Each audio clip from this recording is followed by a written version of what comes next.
साफसफाईसाठी हे प्रत्येक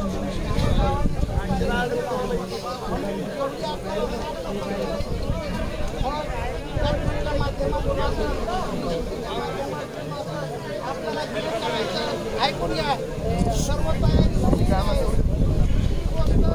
पाण्याची व्यवस्था टँकर झालेला आहे।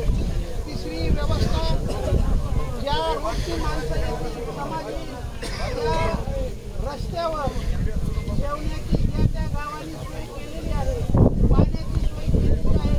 या ठिकाणी डॉक्टरची टीम सोय झालेली आहे आणि या ठिकाणी आल्यानंतर महाप्रसादाची सोय म्हणून आपण जे समाजाचे 2 पैसे दिलेले आहेत त्याच्यातर्फे आपण आता चर्चा चालू आहे, काही 100 पोते काही 70 पोते, तर आपण 100 पोत्याचं नियोजन महाप्रसादाचं हे ठेवलेलं आहे।